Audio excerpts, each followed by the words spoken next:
But in the commercial space, generally, you've got to have somebody that has operations experience. You got to have somebody to find the properties, somebody to fund the equity piece, and then a great lender.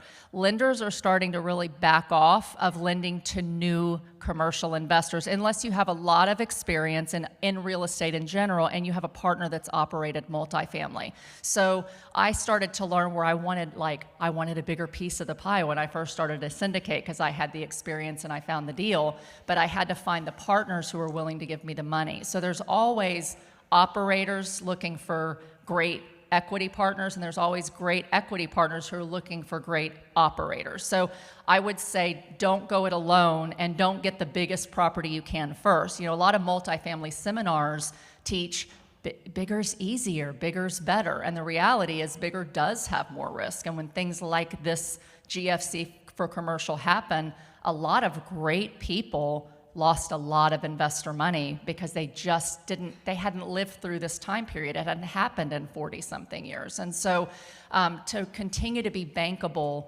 for the best long-term or long amortized loans in commercial, you need a partnership team that together collectively has skin in the game, enough equity and reserves set aside in case something does go wrong, somebody that has that operations piece, and collectively your total net worth and the GP and the total cash reserves that you have and the total number of years experience is going to make you really easily bankable as you stack that partnership with the right team member. So it's really more team investing instead of, you know, one partner. Now, my first one, I was very blessed. I found a deal and I knew how to operate, and I said, I'm going to syndicate this. And the first investor I went to had just gotten tens of millions of dollars of selling a business, and he said, I want to be your only partner.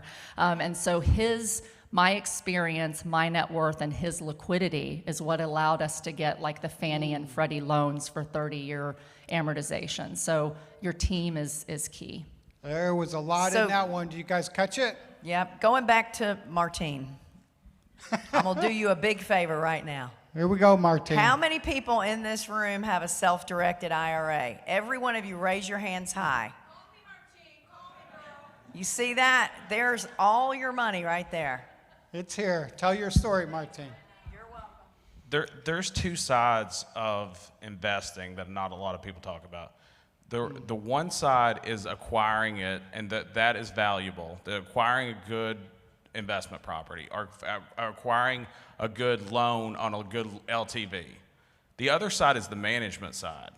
And the management side is where a lot of people screw up. And your deal is only as good. You can buy the best deal in the world. We bought some awesome apartment buildings, and kind of Anna talked towards this, you know, and those last ones we bought, they kind of suck. Like, even though we bought them right, it's mainly because it was out of town. The management is the key to anything. So money is always looking for really good operators and managers. Ooh, powerful. Who's got one more question? We got time for one or two more questions, I think. Right, Rita? Where'd Rita go? All right, where? Oh, right here. Here we go. Here you go, Austin. How you doing, Sharon? He's going to be on the hot seat tomorrow. Thanks. I have no idea if I'm even asking the right question, but I'm looking online here at a convenience store gas station. Like Tom had mentioned, something sort of recession proof. And it says 6.5% cap rate, but it offers things in the description like 9% rental increases, you know, significant tax benefits, accelerated depreciation